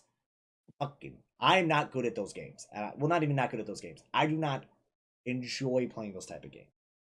And I think that's also like why those games just feel so but it fun has to to me. be like there has to be fun. Like the gameplay actually has to be endearing enough to make it worthwhile doing that Yeah. kind of stuff. So like Diablo, I fucking love. Like Borderlands was quite similar. Like Yeah. all of those where you're running the same levels and over to try and get like a shiny new thing. Like absolutely fine as long as it's it's fun playing it and doing Yeah. it. With Avengers, it just same wasn't thing with fun. Destiny. I love Yeah, Destiny. yeah. Destiny at its core is still a fucking fun game. I'm not gonna jump back into that shit because like that stuff's a drug. I I know actually this. really liked the PvP on Destiny. Yeah, Like, PvP is it's fun, great. and honestly, I love all the story stuff. Like everything with Cade 6 for the Forsaken stuff was fucking once again knocked out of the park, 10 out of 10. Yeah. But like the Avengers thing, the Avengers worked. It was just like the story of Avengers is great. Everything else suffered. But I digress. I agree with that. I agree. Yeah, Halo Infinite coming out this year, I think it is done. I don't think you would have gotten near as much push as they did with it. With like those little cinematics and then them separating out the multiplayer. I think between those two things, I think that's 100% why. Because now the people who want to play the Halo multiplayer don't have to actually get Halo Infinite. They can just download. I'm again. I mean, it's another. But Halo's always been another blind spot for me. Like as I said there, like kind of offhandedly, I played Reach. I bought like it was the people I used to play Left 4 Dead 2 with. All decided they were going to play Halo Reach, and I went, I've never played a Halo game. I'm going to buy Halo Reach, and I played a little bit of it, and I obviously sucked at it because everyone else had it's a very different shooter than most of your other ones. I sucked at it, yeah. Especially the old ones. And... Because Halo 4 and 5, they started like introducing being able to aim down sights, which still like boggles my mind from time to time with a Halo game. But like before, like you couldn't just aim down sights there. But no, I remember it. I remember it last year. Like last year at E3 when they showed off Halo Infinite. I loved the look of it. I thought it looked great. I really, really enjoyed that gameplay trailer. And so many people were so annoyed at how bad it looked that it ended up getting pulled for a year and everything that's transpired since. So I'm really, really excited because I was excited to play the game that I saw last year, and now I'm just more so. Like I do want to play through some of the older ones, like kind of get like a little I don't know, a run through of like some of the older ones, especially with like Master Chief Collection being so easily available on Game Pass. I'm looking forward to trying them out, but I mean, man, it's Oliver, we talked about doing like a what was it? You don't even need to Wolf- finish the sentence. I was going to talk to you about this after the show. Me and Okay. you, Halo playthrough. We're doing it. All right, let's do it. Put it in the books. But yeah, so like that's one of the games that I'm very much looking forward to, and it's super like I'm hype about like in a way that I wasn't ready to be hype about, especially with the multiplayer. Yeah, because like I said, love Call of Duty, but Call of Duty just keeps punching me in the face, and Halo's gonna punch me in the face, but at least I get to make a Spartan look dope as shit. You know what I mean? I get to make like a cool looking Spartan that there's no way in hell I would love to cosplay, but I don't have the skill, nor the finance, nor the time, nor the skill to make that happen. That's just me. And then the other one, another one, just speaking Borderlands, rolling right into that one, is Tiny Tina's Wonderland. Did you guys see the trailer for this looks thing? good. Yeah. So for anybody who missed it, Tiny Tina's Wonderland is essentially the Borderlands 2 DLC that they did, except now it's a completely new game that is standalone to the point where Borderlands isn't anywhere in the title. Nowhere in the title. Can I ask, do you think that's a correct decision? Yes. To not put Borderlands 3 did not a Borderlands story. Borderlands 3 did not hit as well as they wanted. Borderlands 3 it hit pretty well. I think it hit well, but I don't think it did not to the level of Borderlands 2. Yeah, Borderlands because even the pre-sequel, right? The pre-sequel was a little different because it was made by like the Australian company, which I loved for the simple fact that everybody there had an Australian accent and they played it off because you're on Pandora's Moon. That's just how they talk. Which I was like, fucking nailed it. Fuck yes, love it. I think pre-sequel's great. I know it gets a bad love the but I really like pre-sequel. I love that shit. Like, Athena was great. I love Jack's doppelganger. And the fact that you played as the villains from 2 was cool. So cool. So cool. And the fact they made Claptrap like a playable character, but also they made him shitty and great at the same time. Yeah. Fucking phenomenal. Oh, man. But yeah, like this new game, this Tiny Tina's, I can't remember, is it? Tiny Tina's Wonderland. Yeah, it looks great. It looks great. It looks like everything it looks like a kind of reboot of the Borderlands, like not changing like Borderlands because that's what everyone loves, but just putting a new skin on it and kind of setting it in a different theme, like fantasy rather than sci-fi. And it's just like that's I think Borderlands started to get a bit stale towards 3, and maybe that's why 3 didn't hit so hard. I think that's why 3 didn't land, is because it's just it got so big, and honestly, they started killing more of the same goddamn characters, all the people that you love. It was one thing in Borderlands 2 when they killed off Roland. That's one thing. Like, you loved Roland, and it was like, boom, got it. But you then you know what hit me most in 2? Mordecai's bird, Bloodhound. Yeah, Bloodhound. Yeah, whatever his name is. But then because I played Mordecai in 1, so I was fucking so sad. No, that's my bird. That was my pet. But you had those 2 go down, and one of them's like a side character, but it still hits a little different. But you had Roland go down. But in 3, you had people dying left, right, and center, or at least it fucking felt that way. It's like every time I turn around, like one of the people from the previous games that I actually grew an attachment to were just dying, and it's just like, I get that you were trying to make the bad guys, and because of that, you want me to murder their faces in very brutal ways. I get it. But god damn it, can you please not kill the whole cast? It's like Borderlands. Like, we're gonna do that anyway. Like, it's Borderlands. We're gonna want to shoot the bad guys in the face. You've taught us 3 games of this already, and we've just accepted it, eating it. Because Borderlands 1, there's no like fucking main villain really. You're just hunting for the vault. Never played it. Essentially, there's no overarching villain. Like, there's no Handsome Jack. There's no twins or whatever they're called. Like, there's none of that. It's just you are just hunting for this vault.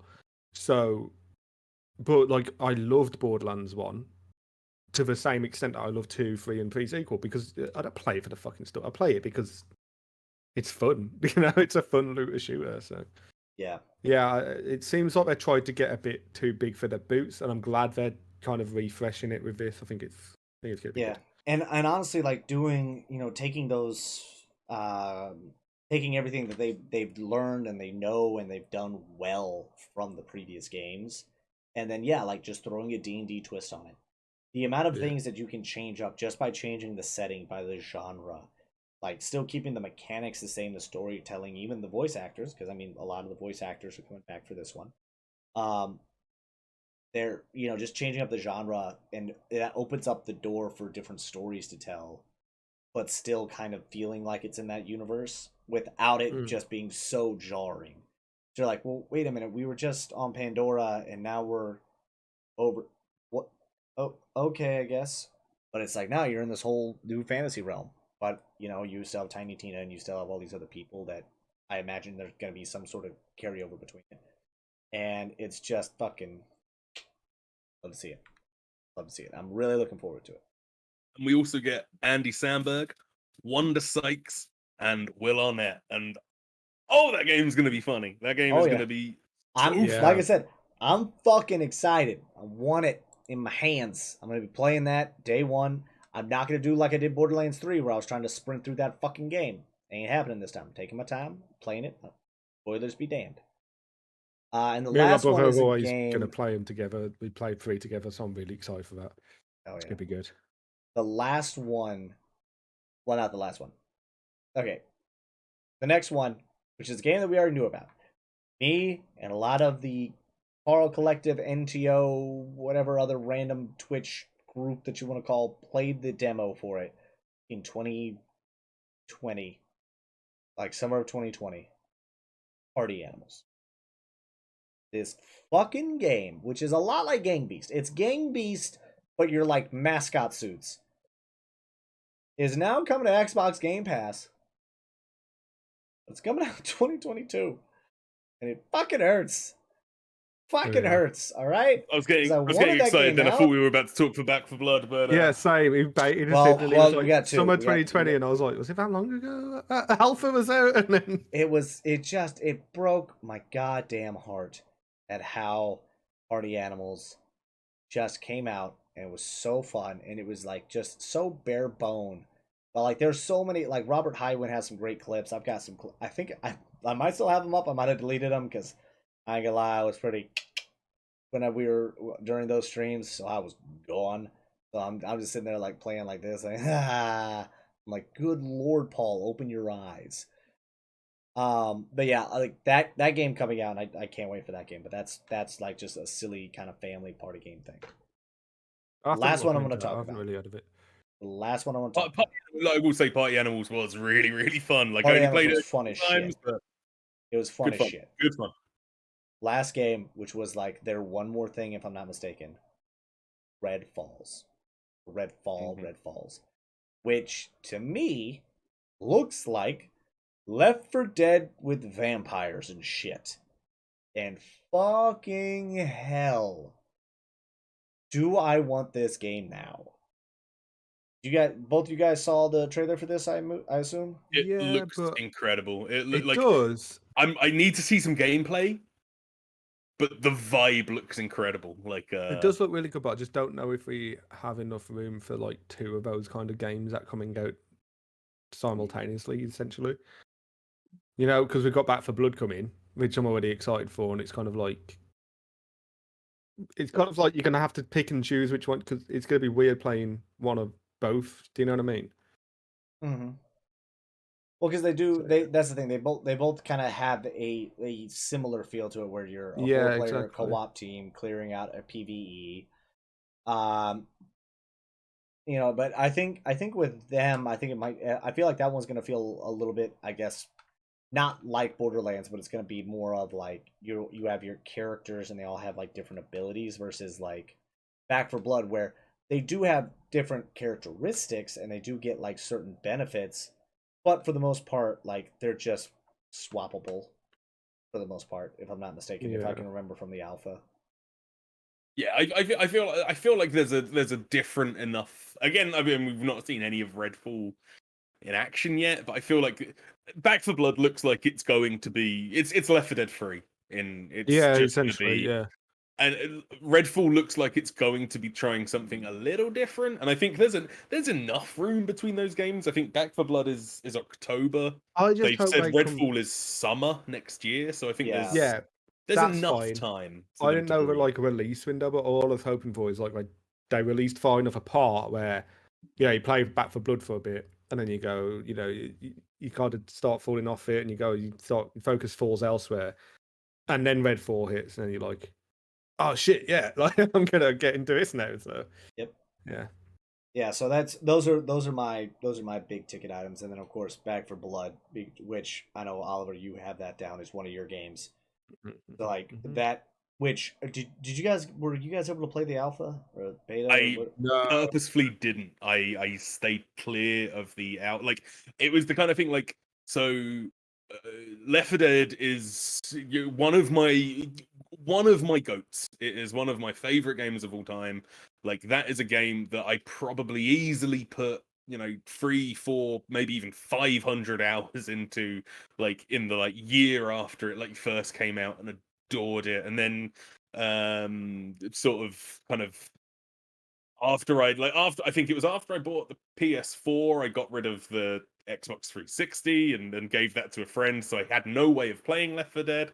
I didn't get a PC good enough to play video games until April last year, and the first thing I did when I set up my PC was I bought Left 4 Dead and I just played it. I just constantly played it again, and it is still to this day one of my favorite video games of all time. And Back 4 Blood it looks like it's nailing it. It just looks like it does. it's Left 4 Dead but in 4K. It's Left 4 Dead but there's more. I was lucky enough to be able to participate in the beta or alpha or whatever it was. And yeah, for a guy who I've never played Left 4 Dead, just was once again blind spot, didn't really play it, had no inkling with it. That game was fun as shit. It was just from top to bottom, it was a lot of fun. Now, of course, we were playing the alpha or the beta. We were playing an early access version of it. So it was, there was a little bit of some bugs here and there, a little bit of jank from here and there. But for the most part, the way they kind of introduced, in, was it RNG? Random. They introduced a little bit of randomness to it where you have, these little card packs. And so you build these little card packs with okay, well, I want to have these things, in these games. Or yeah, I want to have extra ammo out the gate, or I want to start with a shotgun, or I want to do this and do this and do this. And so you can go through all these, so you can build this little deck, and at the start of it, it'll all right, cool, out of your deck, these are the cards, you can pick these cards you want to start with. So it's all right, I can carry double the lethals, I can do this, and I'll do this. Cool. Run it. And then you can do that. You can and then you jump into it and you roll with it from there. And so, and then whenever you get done with a stage, or because so you have your level or whatever, and then each level has 3 checkpoints where, you get to the room, and then very Left 4 Dead style, you get to the room shuts, and then it's whew, and then you jump and move on to the next one. And then every time that happens, you draw another card, from what I remember. You just draw another card. That's a really interesting mechanic. I didn't know that was in it. So it was in early access. Whether or not it stays in the main game I imagine it will. They've spoken about the cards. But yeah, it's a way to kind of change it up a little bit. And even if you play a character a certain way, you'd be like, crap, I can't just do it that way. I'm gonna have to play it a little bit differently. I'm not starting out with the shotgun this time, or I'm only starting out with the pistol, or I've only got the melee weapon this time. Crap. Okay. I'm gonna charge up ahead and shoot around me. Although I do remember there is friendly fire at higher difficulties. Now I remember. Yeah, same as low difficulty, no friendly fire. As soon as friendly fire was on, one time I accidentally shot somebody in the back, and I was like, "That's on me. That's on me. That's my bad." Some of my favorite moments of Left 4 Dead 2 involve friendly fire. Yeah. Just because that game was so chaotic, and the amount of times I accidentally do you remember shotgun shells into someone's face because I thought they were a zombie. It's that like I can't wait. And like that's the exact reason I stayed away from the alpha, was the fact that I know that if I had played that alpha, if I had got a weekend with Back for Blood, I would have spent the following 6 months like that sad Pablo Escobar meme. Like just wait for it. Just being unable to do anything. Like when I think it was me, you, Reapers passing, I think there was someone else there, and we were on that one bridge level for like 2 hours. Oh god, yeah, that was with Avenged. With Avenged, me, Avenged, you, yeah. Avenged, Oh, and no, it might have been Tricks. Might have been Tricks. I can't remember. It was, but I remember it was me, you, and Reaper. One of the maidens. One of the maidens. But like, I remember in the end, It was Tricks. kind of ditched you all and legged it to the plane, and like I turned around and everyone was like firing on this bridge, like, oh, where's Jacob gone? I just got into a plane. I was like, yeah, see you later, because we'd been on this level for like 2 hours. But like, it's called Left 4 Dead. Left 4 Dead, like it is chaos. It is betraying your friends. It is absolutely. Like it's so just fun. Such a joy. It's so much fun. Like it's and like if Back for Blood, like, and it, like, I mean, again, I've not played it, but enough people's like testimonies from folks like yourself, Paul, who never played Left 4 Dead and haven't got that history of it, to people who did play extensive amounts of Left 4 Dead, like, have all kind of said, yeah, this is hitting. This is, and it just looks like it's doing everything so well. And the more I see of that game, the more it just looks like it's nailing it. And yeah, and as well, like, I mean, God, I mean, you could be a broken record with the amount of times you have to say this with any game coming out, like coming up, but like day one Game Pass, holy shit! Like that game is, quote unquote free. Like holy shit! Like my God, it's just. And can we? So all right, I want to actually get you guys' opinion on this before we move into the rest of your stuff. How did you guys feel about the Xbox press conference for E3? I loved it. I thought it was fucking incredible. Best one I've done in years. The amount of fucking people I saw online, I'm not going to call out any community that might be slightly humorous. I know this is where you're going. And about how jumping into anything that they had were just like, it was okay. I was kind of disappointed. You got a lot of that fan base of PlayStation fans, though, because that's where more out of the Halo. I wanted more Halo stuff, which, by the way, we got the next day. But at the same time, it's like, mother lover, we know that game's coming out. We've seen a bunch about that game already. They talked about the multiplayer. We don't need more about that. We're talking about the other 29 titles that were announced there. If you mean to tell me out of 30 motherfucking titles, you can't find 2 or 3 to be excited for, you're dead inside. Or you really, really are just suckling on those sacred symbol teats. I'm going to say. Again, I know Jacob's with me on this one. Like, I'm a big... I am a PlayStation fanboy. Like, PlayStation is my preferred platform. I don't really like. I'm not a big lover. Like, I've got a PS5 and a Series S. I'm not a big lover of like the Xbox like dashboard, like the UI and stuff like that.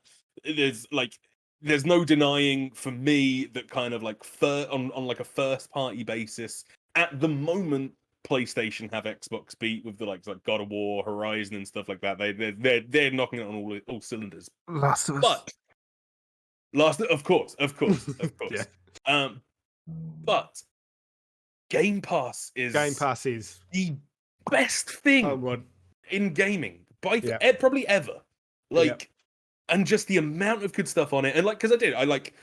Of the Xbox like showcase that they did at E3, I think it was like 90 minutes long, and like let's say I think it was probably about like 35 games or so that they showed off there.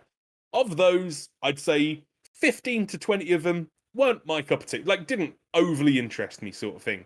But the ones that did, I was like, holy shit, this looks really good. Oh, and I can get that on Game Pass, the subscription service I already have. And have now like day one, and I've already got it so that like my Game Pass doesn't run out until I think like April 2022 sort of thing. Yeah. Mhm. Sweet, perfect, cool. Okay, well that means that any game that comes out between now and April 2022 that is cross-platform, I'm playing on Xbox. Like And there's that is no how question asked. Xbox is winning the hearts and I- minds, sports fans. You don't. Exactly. They made like Come yeah. Go for it. December, like, which is when my birthday and obviously Christmas is, I'm going to get an Xbox. Mm. I haven't owned an Xbox since my first 360. And then Wow. I barely played that after about halfway through the life cycle of that generation. Because to me, PS3 started turning the favour. So I haven't had an Xbox in like 12 years. It's finally. I've got a PC that can run a lot of good games on Game Pass, but I still want to play them optimally. I want the console now. Yep. And I never thought this day would happen. This is an outstanding moment, honestly. I was exactly the same, and I think we were talking about it on the last episode. Like, as far as like, I've never been fortunate. I've never been in a position fortunate enough to have like consoles from quote unquote both sides. Like, but I was always quite console agnostic. Like I had a 360. I didn't have a PS3. I had a PS4. I didn't have an Xbox One. And PS4 was what kind of turned me into a bit of a Sony fanboy sort of thing. And so when it came to like last year, when both consoles were coming out, I didn't try and get an Xbox. I got a PS5. Yeah. But it was sort of, when was it? Maybe like March time this year. Like I saw Amazon had Series S's in stock, and I bought one, and it was like it's the first time that I've ever considered buying another console for years because of the fact, and like I didn't buy the Xbox for any game. I didn't buy it because I prefer their controller or their ecosystem or anything. I bought it because it has Game Pass. It has Game Pass is incredible. Like because there is, I think right now 100+ games on there. Some old, some new.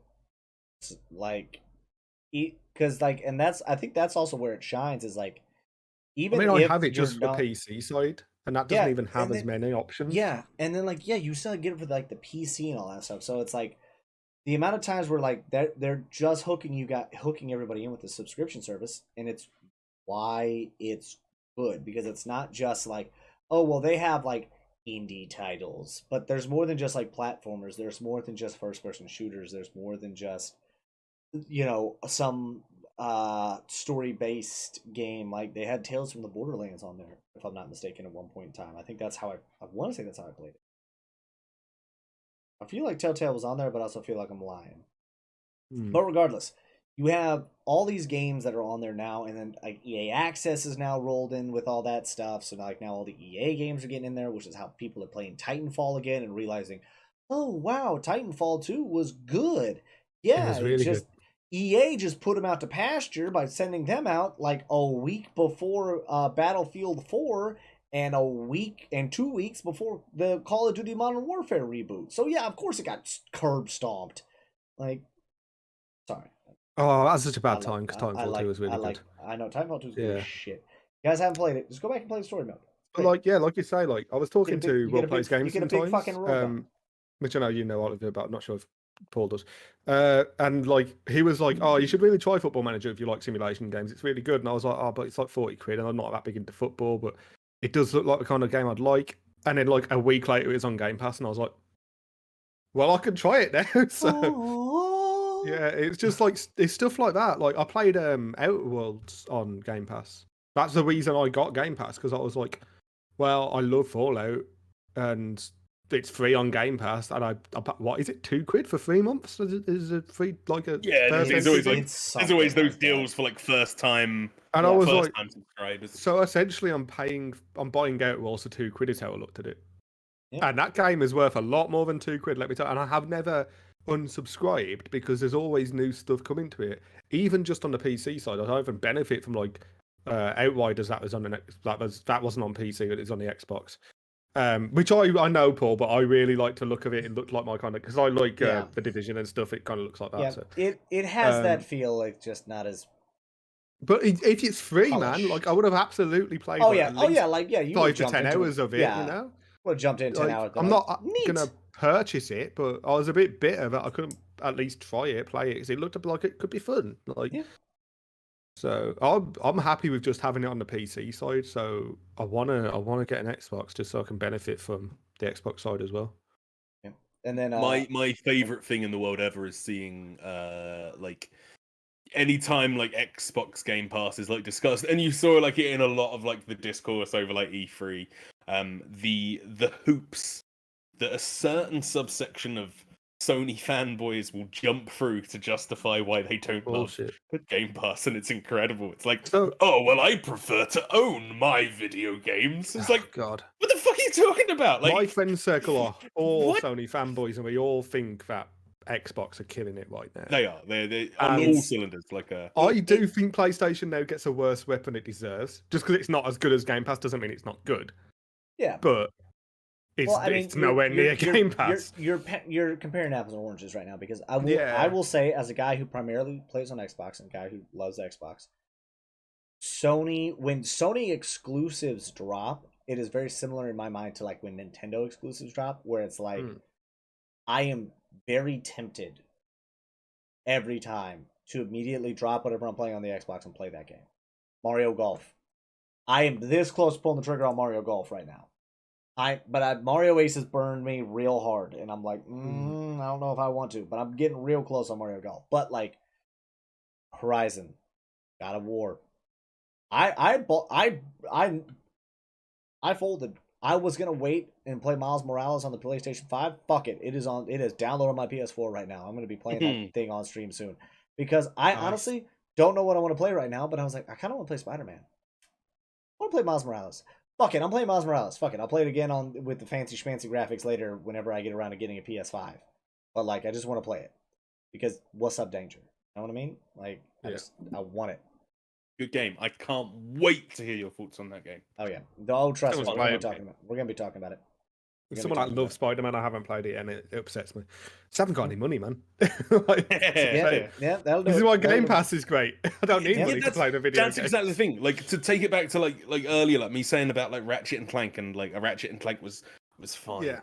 If Ratchet and Clank was a Game Pass title and I'd play through Rift Apart on Game Pass and I'd got it through like the £10 subscription that I pay each month, holy shit, I would have had way better time. Like, and that is what Game Pass allows you to do. It's like, because exactly as you guys were saying, like Outriders, like, you know, no one in their right mind was ever gonna buy Outriders. I mean, Jesus Christ, look at it. There were some, but yeah. I was tempted because I was getting like FOMO, watching people that had it on Game Pass play it, and I was like, this looks fun for 2 hours. I could drop 70 quid for 2 hours. Like, can't. But this is how I have no money. That's exactly the thing. It's like those like, oh, this could be fun for 2 hours experiences. Like, that is what Game Pass is made of. And like, I mean, that for me leads perfectly into the game that I think I am probably most hyped for coming out of E3, and it is because of Game Pass, and it is because it's one of those pick up and I'm gonna play this for half-hour games. But holy shit, does it look beautiful beyond belief! Forza Horizon. Oh fuck 5. yes! Holy man, hell! I love that Forza. game looks stunning. I played Forza Horizon 4 a lot. I played it. I played it on Game Pass. Funnily enough. Yeah. That's the thing. You just download it. Like, I haven't booted up in the Series S, but like I played it on the Xbox One, and I had a launch Xbox One, or a year one Xbox One. So like, it wasn't even like the Pro or the whatevers. And that game still looked fucking phenomenal. Played super well. This new one, with everything they're adding into it and the level of detail that they put into those games, it's going to be one of those games that you just kick on and just to fuck about. Just to be like, you know what? I just want to turn my brain off. I want to relax. I want to chill. Very similar to your flight simulator. Like, I just want to relax for a little bit. I'm just going to pop this bad boy on, and we're just going to fly and you're just going to drive around Mexico. those like snowy mountains, like the like volcano, those like back alley streets, like, oh man, I am so incredibly excited for that game. Like, and I'm exactly the same. Like, so Forza Horizon 4. So when, again, like similar like to when I got my gaming PC last year, and I bought Left 4 Dead 2 instantly.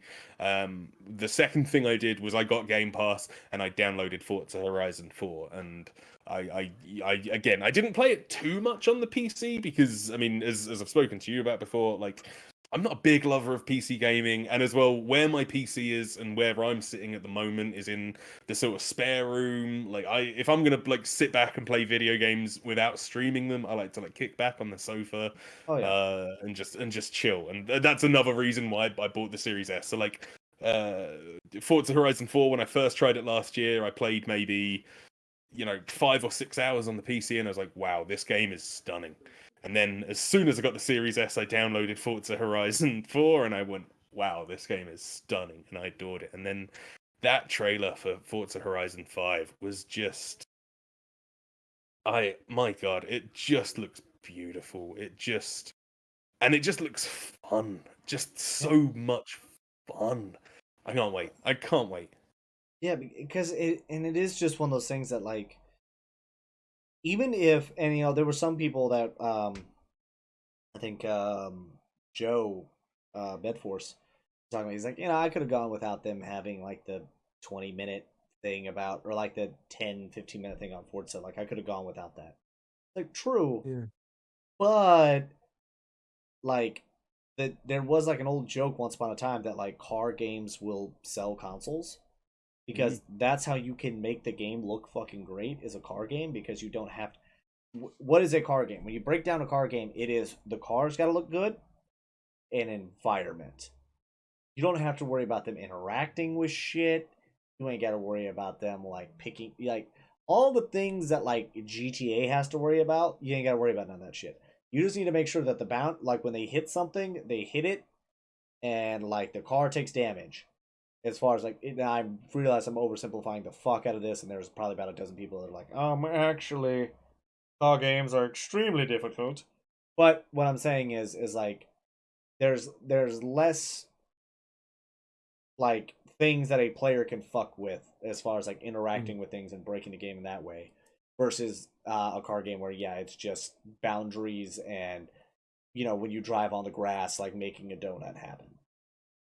You're totally right though. Like, it's racing games and sports games. Those are the two games that they are the graphical showcase of technology. Like, that is how you put across our console looks the fucking shit. Like, that is how you do it, and it's with racing and sports games, and as well, like, I don't think it was too egregious to have that kind of like technical breakdown of Forza during the Xbox showcase, because it was the only one they did it for. Like, if they had done it for Forza and Halo and Redfall and Starfield and a couple, like, if they'd done it for like 4 or 5 different games, yeah, it would have got a bit tiresome. They did it for one, and it's like, yeah, I'm like, at the end of the day, like, if you weren't interested in that, because I think that was about 50 minutes into the show, so about halfway through. Yeah, you were about halfway through at that point. There's your toilet break. There's your quick put the kettle on sort of thing. If you're not interested in the game developer, the director telling you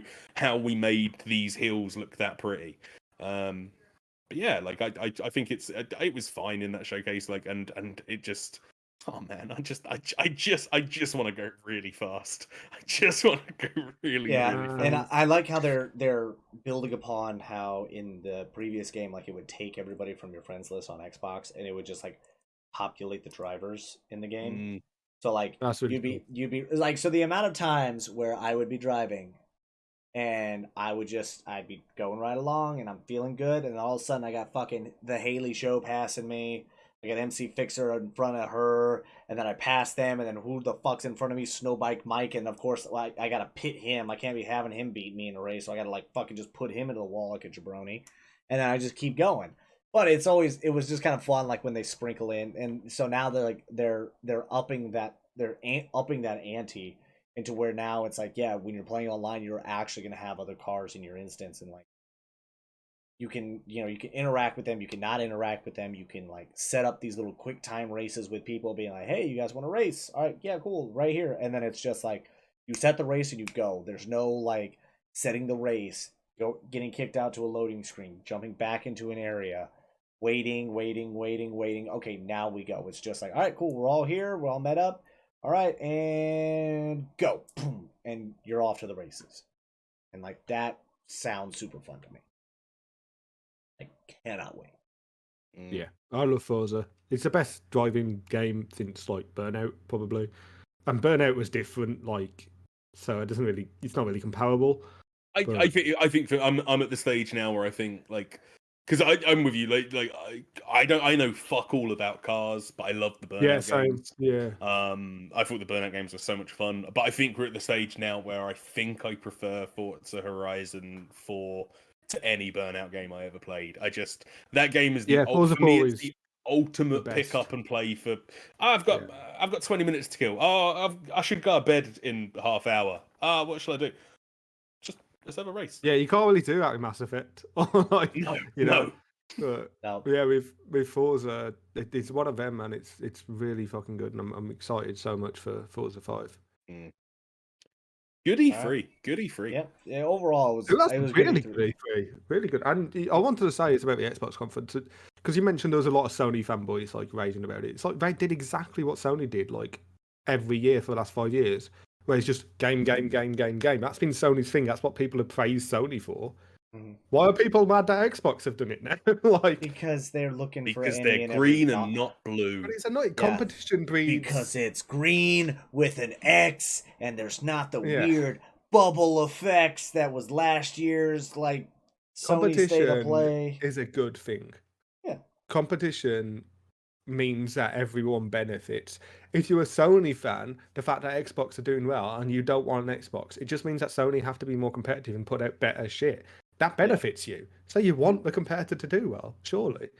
Like, so the wise people get staggered. We know what Sony get like when they rest on the laurels. Hey, you get the release of PS3. I grew up with WWF versus WCW Monday Night Wars.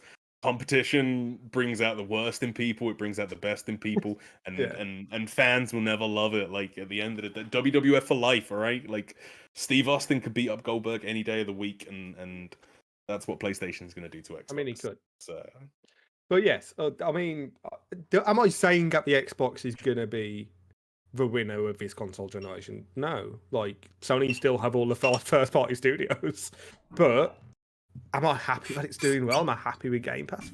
Yeah. Hell yeah! Like, I think for me, like what it is that Xbox have now set themselves in a position where, like, they're not going to beat Sony at their own game, sort of thing. Like Sony are too entrenched, sort of thing. But they're in a position now with Game Pass and with like some of their studios, like and the acquisitions outside the box. There's the acquisition that in 4 or 5 years' time, like Xbox is going to be bringing an entirely different. I think Elder Scrolls 6 will be like the be all and all of this console generation. If Bethesda come out with Elder Scrolls 6 and it flops, that means that like Xbox don't really have a leg to stand on for first party titles, because that's such a huge acquisition, and it's the only one that's really comparable to like Naughty Dog or someone, right? But if it does really well, that's going to be the system seller. Elder Scrolls 6. That's going to make people jump ship. You know? Yep, I can see it. Ladies and gentlemen, we'll see. We will see. But ladies and gentlemen, that is going to do it for us today on our episode of Nostalgia on the Rocks. I want to thank each and every one of you guys for stopping by, whether you were watching us live or you were catching us later on the YouTube channel. I want to thank you guys so much for being here. And of course, Jacob, I want to thank you so much for filling in such short notice. Now, I know we were going to have Rumblepack on. Unfortunately, I believe he said he had to empty his dishwasher. He wasn't going to be able to make it on. But Jacob, I'm really glad that you were able to fill in. I think you made a much better guest in my humble opinion. Yeah. And so I just want to say thank you for that very much, my man. And where can they find you? Twitch.tv/JacobPaul, all one word. No fancy underscores, symbols, any of that nonsense. And that's about it. I don't really. My YouTube is dead. I wouldn't go there. It's a cesspool at this point. Don't bother. But just come follow me on Twitch. It's free, and it makes me happy. What do you do on Twitch? What do you play? What are you doing? Oh shit! Yeah, I mean, yeah. Come on, elevator pitch. Come on, man. Oh, we're gonna sell myself. I'm gonna pull a promo out of you one way or fucking another, my man. Right now we're playing through Dark Souls 2 and Metal Gear Solid 2. So we're kind of making our way through Soulsborne and Metal Gear Solid at the same time.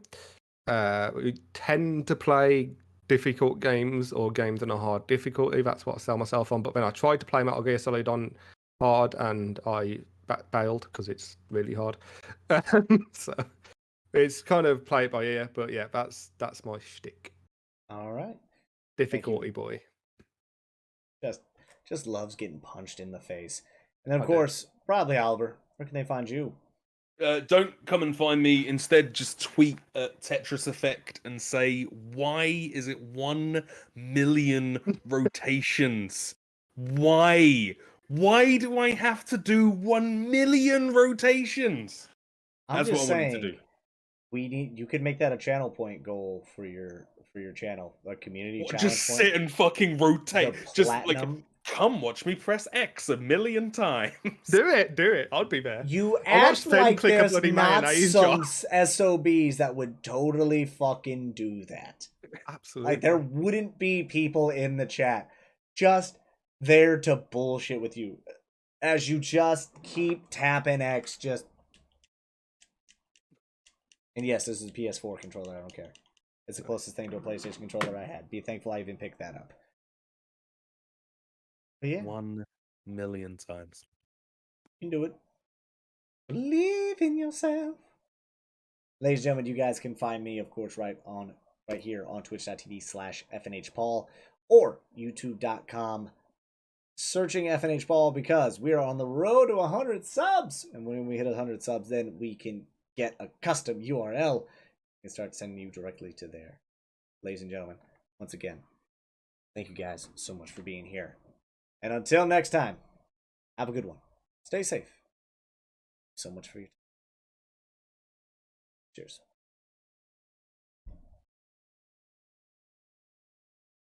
Cheers.